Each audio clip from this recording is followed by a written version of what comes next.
बहुत शुक्रिया जी। मैं ये कहूंगा, थोड़ा सा मुझे सुनिएगा। जैसे मैंने सुना मोहतरम को, इसी तरह मैं चाहूंगा कि मुझे भी सुने। पहले तो मैं ये कहूंगा कि आज 14 अगस्त है, हमारी आजादी का दिन। कल 15 अगस्त है, आपकी आजादी का दिन। आइए मिलकर के सारे दुआ करें कि खुदा करे कि ये साल बड़ा बेहतरीन साल हो। हम लोग और आप लोग शांति, अमन, चैन के साथ रहें। अपने दहशतगर्दों को लगाम डाल करके रखें आप, और करें आजाद कश्मीर को, कश्मीरियों को आजादी दे दें, जो मकबूजा कश्मीर है जहां 39 कश्मीरियों पर जुल्म होता है। आज के दिन हम ये दुआ करते हैं, मैं अपने रब की जात से और अपने भगवान से ये दुआ कीजिए कि खित्ते में अमन रहे और हम अमन शांति। यही कारण है इरशाद जी, यही कारण है कि योगी आदित्यनाथ कह रहे हैं कि पाकिस्तान का विलय हो जाएगा या फिर वो खत्म हो जाएगा। पहले बात सुन लीजिए। देखिए, नहीं, मैंने कहा था मुझे सुनिए, आप अपनी बात रखिए इरशाद जी। मेरा मकसद आज के दिन आपको टोकना नहीं है। करें कि अगले साल इरशाद जी, अगले साल हम लोग जश्न आजादी इकट्ठे मिलकर के मनाएं, और इतना अमन, इतनी शांति, इतना मजा हो कि लोग जश्न आजादी का मजा भूल जाए। वो जो पुराने जश्न आजादी मिलकर मनाएंगे, यानी अखंड भारत मिलकर मनाएंगे, फूल पेश करें, यानी अखंड भारत मिलकर मनाएंगे। देखें अपनी एक्सट्रीमिस्ट जहनियत को छोड़िए।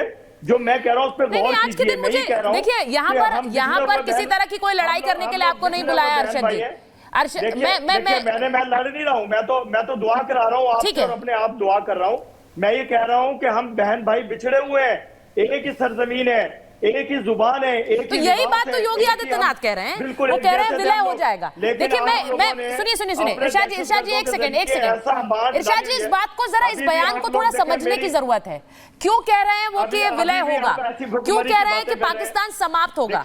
एक सेकंड, आप वापस आइएगा, फिर से बोलिएगा। कर्नल सिंह, इस स्टेटमेंट को थोड़ा समझाने की जरूरत है। जो इरशाद जी ने कही बात, योगी आदित्यनाथ इसलिए कह रहे हैं कि विलय होगा या फिर वो समाप्त होगा क्योंकि पाकिस्तान में जो अंदरूनी हालात हैं वो किस तरह के हैं वो इरशाद जी अच्छी तरह जानते हैं, लेकिन उसके बारे में बात नहीं करेंगे। एक पोटेंट डेंजर पाकिस्तान के सामने खड़ा है, वो क्यों नहीं समझते हैं, या फिर भारतीय मीडिया चैनल पर इसलिए बोलते नहीं? ये शायद इरशाद अहमद नहीं समझ रहे हैं, उनके राष्ट्रपति तो समझ रहे हैं, इसीलिए संवाद भी स्थापित करना उन्होंने शुरू कर दिया।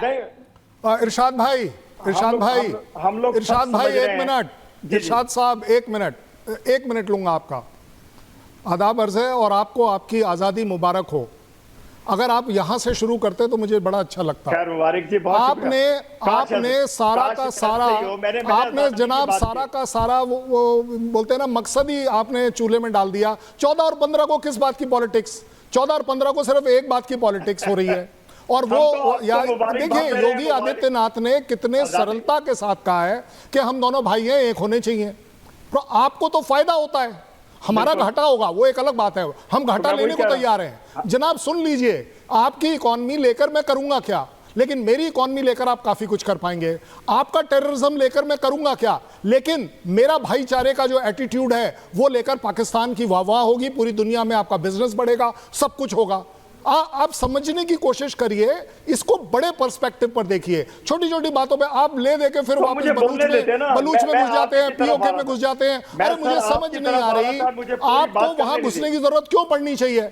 आप एक बड़ी सीधी सादी स्टेटमेंट किसी ने दी है, उसे आप एनकरेज कर सकते हैं, उसको आप सपोर्ट कर सकते हैं, उसको आप वाहवाही कर सकते हैं। आप लेकर फिर वापस घुस गए पीओके में। अरे जनाब, आपके पास 364 दिन है, एक 365वां दिन छोड़ दीजिए इस पॉलिटिक्स को। आपको मालूम है कि वो पीओके आपका नहीं है, और ये मैंने नहीं कहा है, आपके सुप्रीम कोर्ट में आपके लॉयर्स ने कहा है, गवर्नमेंट स्टैंडिंग ने कहा है कि वहां पर पाकिस्तान का कोई रूल अप्लाई नहीं होता है। ये मेरा कहना है ही नहीं। आप जितनी जल्दी ये रियलाइज करें तो आप योगी आदित्यनाथ को थैंक यू बोलेंगे, बहुत बड़ा धन्यवाद बोलेंगे कि उस आदमी ने आपके तरफ एक हाथ बढ़ाया है कि ये विलय होना अपने आप में संभव है।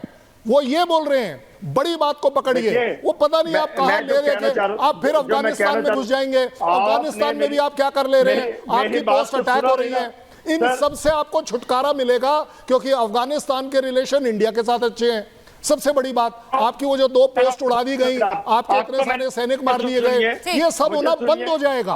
मैं ये समझा रहा हूँ आपको। योगी जी का धन्यवाद कीजिए कि कोई तो है दोस्त आपका जो आपकी गरीबी को, आपकी भुखमरी को, आपकी महंगाई को, आपके टेररिज्म को कहीं तो रुकाव देगा। ध्रुव पाठक जी भी हमारे साथ। देखिए, मैं ये कह रहा हूँ, नहीं, इरशाद जी आप अपनी बात रखिएगा।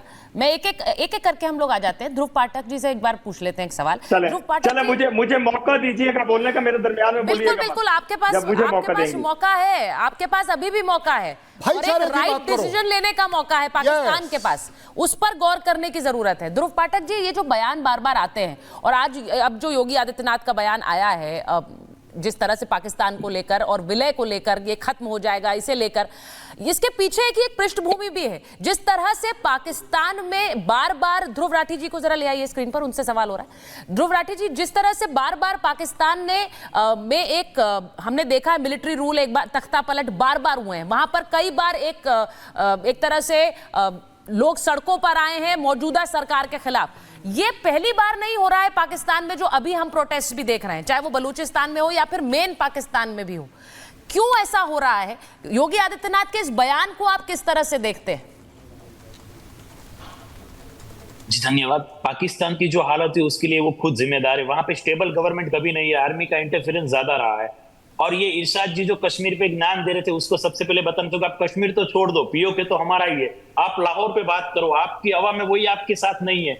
वहां पूरा भूखमरी है, पाकिस्तान पूरा फाइनेंशियली एकदम वीक हो गया है।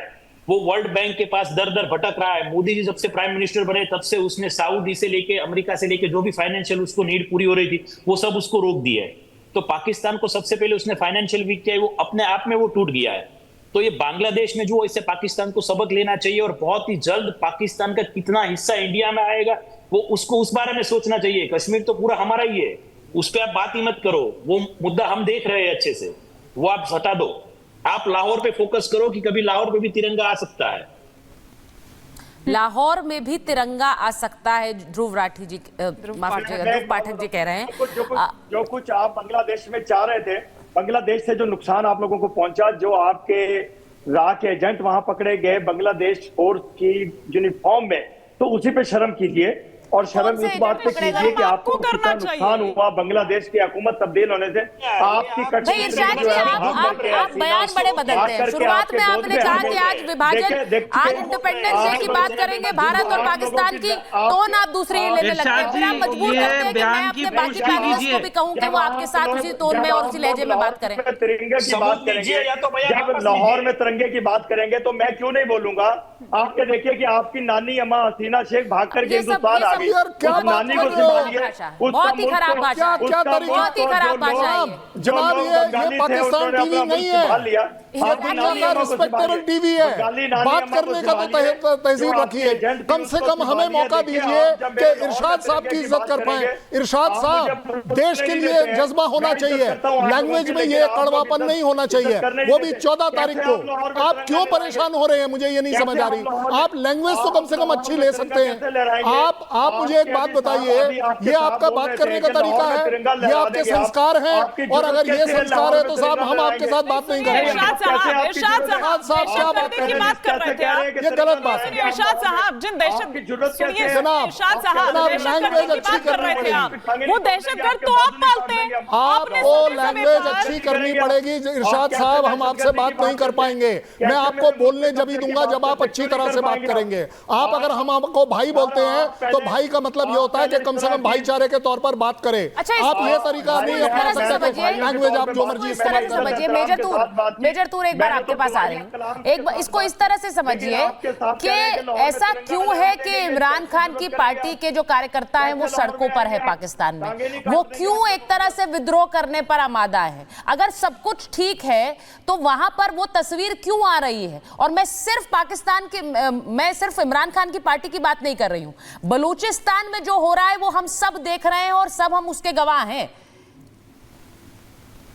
देखिए सुचारिता, पहली चीज तो इमरान खान का जो पार्टी थी उसका तो फौज नहीं तख्ता पलट किया है। exactly. वो भी एक मिलिट्री कूई था एक किस्म से। बिल्कुल, वो बस एक वो कवर अप था कि इन्होंने दूसरी पार्टी